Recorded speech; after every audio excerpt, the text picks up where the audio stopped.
అభిప్రాయం ఏంటండి? ఏం చెప్పరండి, నేను చెప్పవలసిన పని లేదండి. పరిస్థితారు చెప్పరు ఆయన. ప్రభుత్వం వచ్చి 10 నెలలు అవుతుంది కదా దాదాపు, దాని మీద పాలన మీద మీ అభిప్రాయం? పాలన అభిప్రాయం అంటే ఏం లేదన్న, పథకాలు అయితే ఏం రాలేదు. గవర్నమెంట్ గురించి 10 నెలలు అయింది ఇప్పటికి, ఏంటి మరి పర్లేదు మరి ఏం చేస్తే బాగుంటుంది అంటారు? గవర్నమెంట్ ఏం చేస్తే బాగుంటుంది అంటారు? పడుతుంది అన్నారండి, మరి ఇంకా ఏం చెప్పలేదు ఏంటండి? అలా జరిపితే బాగుంటుందండి. ఇంకా అమ్మఒడని, మహిళలకు 1500 ఎత్తానని, అవును రైతు మళ్ళీ ఫ్రీ బస్ అన్నారు, అన్నీ నెరవేర్చుకుంటూ వస్తారని అంటున్నారు. మరి చూస్తున్నామండి. జరుగుతాయి అంటారా? జరుగుతాయండి, చంద్రబాబు పరిపాలన తప్పనిసరిగా జరుగుతాయి. చంద్రబాబు పరిపాలన తప్పనిసరిగా జరుగుతాయండి. హాయ్ సార్, ఏం పేరు సార్ మీ పేరు? సార్ మేము వైషో టీవీ నుంచి వచ్చాం, మీ పేరు? నా పేరు సింహాచలం. సింహాచలం సార్, నియోజకవర్గం సార్ ఇది? పిఠాపురం నియోజకవర్గం సార్. ఇప్పుడు కుటుంబ ప్రభుత్వం వచ్చి దాదాపు 10 నెలలు అయ్యింది. సో ఈ 10 నెలల్లో ప్రభుత్వం ఎలా ఉంది సార్, ఏంటి దాని మీద మీ అభిప్రాయం చెప్పండి సార్. ప్రస్తుతం అయితే పర్వాలేదండి. కారణం ఏంటంటే రవాణా సౌకర్యంకి ఎక్కువగాను రోడ్లు అవసరం. ఇప్పుడు ప్రజెంట్ ఏంటంటే ఈ రోడ్లు పూర్తిగా వేయకపోయినా గుంతలు పూడ్చుతున్నారు. దాని మీద ప్రయాణ సౌకర్యం కూడా చాలా బాగుంది అందరికన్నా. బాగానే ఉంది అదండి. మీ పిఠాపురం నియోజకవర్గంలో అయితే గుంతలై పూడ్చుతున్నారు. మీరు రాష్ట్రం మొత్తం మీద గురించి మీరు మీ అభిప్రాయం గురించి చెప్పండి. రాష్ట్రం మొత్తం మీద అయితే అప్పుడే ప్రజలకి వ్యతిరేకత వచ్చింది కూటమి ప్రభుత్వం మీద చాలా వరకు. ఓకే.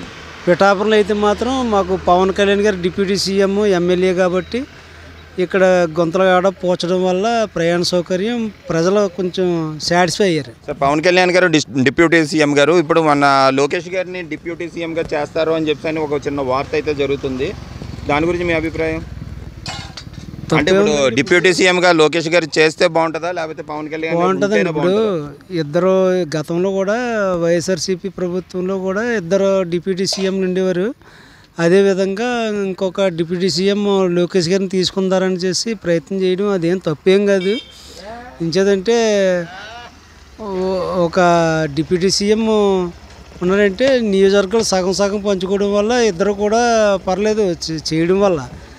అయితే ఏంటంటే ఇక్కడ లోకల్లోనూ కొంచెం పార్టీ పరంగా కానీ ఇమేజ్ తగ్గిపోద్దని ఎక్స్ఎమ్మెల్యే గారు రాకుండా చేయడం ఇవ్వాలని ఆయన ప్రయత్నం చేస్తున్నాడు. కానీ చంద్రబాబు నాయుడు గారికి అయితే మాత్రం రెండో డిప్యూటీ సీఎం ఇవ్వడానికి ఆయనకి ఇంట్రెస్ట్ లేదండి. ఇవ్వడం వల్ల తప్పేం కాదు. ఇప్పుడు ప్రభుత్వం మరి చాలామంది ఆడవాళ్ళకి ఫ్రీ బస్సులు అన్నారు, సూపర్ 6లోని ఏంటిది అమ్మఒడి, తర్వాత చాలా పెద్దోళ్ళకి 15,000 ఇస్తానన్నారు, ఇలాంటివన్నీ అన్నారు కదా, ఇవి ఎంతవరకు జరుగుతాయి? ఇప్పుడు గ్యాస్ బండ్లు అయితే ఆల్రెడీ ఇస్తున్నారు, అవి మీ నియోజకవర్గంలో ఎంతవరకు అందాయి ఏమన్నా? ఇప్పుడు అమ్మఒడి అన్న ఇదేనండి ప్రభుత్వానికి బడ్డీను. ఇప్పుడు మహిళలకి ఉచిత బస్సు అన్నది చాలా బడ్డీను. ఇప్పుడు బయట కూడా ఇప్పుడు తెలంగాణలో జరుగుతుంది, కానీ చాలా ఇబ్బంది పడుతున్నారు ఫ్రీ బస్సు అనడం వల్ల. ఫ్రీ బస్సు ఇలాంటి ఉచితాలు ఉండడం వల్ల దానివల్ల ప్రయోజనం ఏమి ఉండదు సార్. కారణం ఏంటంటే ఉచితాల మీద ఎప్పుడూ ఆధారపడకూడదు. ఇంచేదంటే కష్టపడేవాడు కూడా సుఖపడడానికి ప్రభుత్వం ఉచితాలు ఇస్తాను అంటుంది కదా, మరి ప్రభుత్వం అనవసరం అండి. గతంలో కూడా అలాగే డబ్బు పంచిపెట్టాడు మన జగన్ ప్రభుత్వంలో. డబ్బు పంచిపెట్టిన వాళ్ళు ఓట్లు వేసారా, లాస్ట్కి వేయలేదు. ఇంకా ఆయన అన్ని కులాలకి అన్ని వర్గాలకి అందరికీ కూడా ప్రతి ఒక్కరికి కూడా చేతి వృత్తుల వరకు అందరికి కూడా డబ్బులు వేసాడు. ఎడ్యుకేషన్ డిపార్ట్మెంట్ చదువుకునే పిల్లల తల్లికి కూడా తల్లులు కూడా డబ్బులు వేసాడు. ఆ ప్రభావం ఏమీ చూపలేదు. ఆ ప్రభావం చూపితే కూటమి ప్రభుత్వం ఎందుకు వస్తుంది అధికారంలోకి? అందుచేతంటే ఉచితాలు అన్నది తీసేయాలండి పూర్తిగా. వ్యవసాయం పని చేస్తుంటావా అమ్మ? ప్రభుత్వం వచ్చి ఇప్పటికి 10 నెలలు అవుతుంది కదమ్మా. 10 నెలల్లో పాలన గురించి చంద్రబాబు నాయుడు, పవన్ కళ్యాణ్ పాలన గురించి మీరు ఏం చెప్పబోతున్నారు? చెప్పండి అమ్మా, చెప్పండి. అన్ని బాగానే జరుగుతున్నాయండి. అన్ని బాగానే జరుగుతున్నాయా? అన్ని పథకాలు వస్తున్నాయి మీకు? అన్ని వస్తున్నాయండి. మీ ఏరియాకి ఇది పవన్ కళ్యాణ్ ఏరియా కదా, ఇది వస్తున్నాడా? పవన్ కళ్యాణ్ వస్తున్నాడా? మొన్న ఎప్పుడో వచ్చాడండి. ఎప్పుడు అంటే ఎప్పుడు అంటే నెల రోజుల కింద ఎప్పుడో వచ్చాడండి. నెల రోజుల కింద వచ్చాడా? వచ్చి చూసాడు. అయితే అతను వచ్చి చూసుకుంటూ వెళ్తున్నారు. అన్ని చూసుకుని వెళ్తున్నాడు. అన్ని బాగున్నాయి, అన్ని బాగానే. పథకాలు ఏంటి మరి? అమ్మఒడి అవన్నీ రాలేదని చాలా మంది రాలేదండి. డబ్బులు ఈ 18 ఏటమ్మా అమ్మఒడి ఆటగాడి డబ్బులు మధ్యగాడి డబ్బులు మర్చికాయల డబ్బులా 18 రాలేదు 18 రాలేదు 18 రాలేదు మరి అమ్మఒడి డబ్బులమ్మా ఏంటి అమ్మఒడి గురించి ఏం చెప్తున్నారు అమ్మఒడి వాడితే వస్తుంది అట్లా రావట్లేదండి. అంటే ఇప్పుడు ఒక సంవత్సరం అయిపోయింది కదమ్మా అంటే మీకు లాభమైనా ఒక సంవత్సరం రాకపోవడం నష్టం అదేమన్నా రాలేదని లాభం కదా. అదమ్మా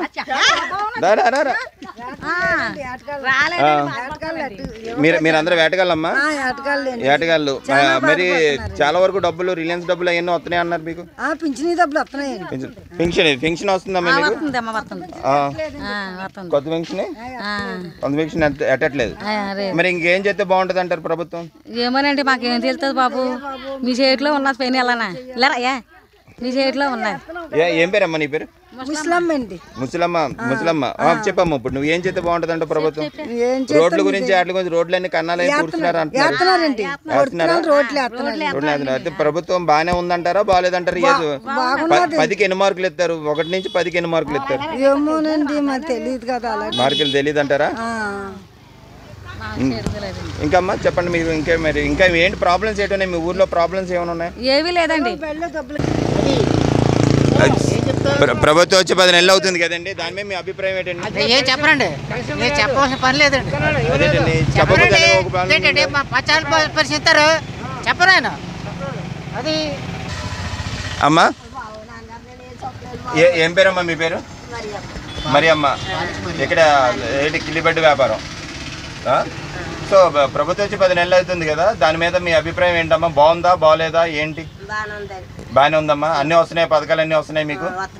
అన్నీ వస్తున్నాయి. అమ్మఒడి ఇంటికి 15,000 ఇస్తున్నారు, దాని గురించి ఫ్రీ బస్సు మరి ఎప్పుడు ఇస్తారనుకుంటున్నారు మీరు?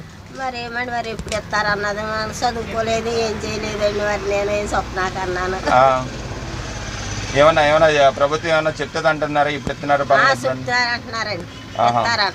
మరి అందితే బాగుండాలని కోరుకుంటున్నారు. పెన్షన్లు అయ్యానో వస్తున్నాయమ్మా మీకు? ఏ పెన్షన్ వస్తుంది మీకు? వితంతు పెన్షన్ వస్తుంది. రోజు ఇంటికి వచ్చి ఇస్తున్నారమ్మా? ఇంటికి వచ్చేస్తున్నారు. బాగానే ఉంది ప్రభుత్వం అయితే. ఓకే.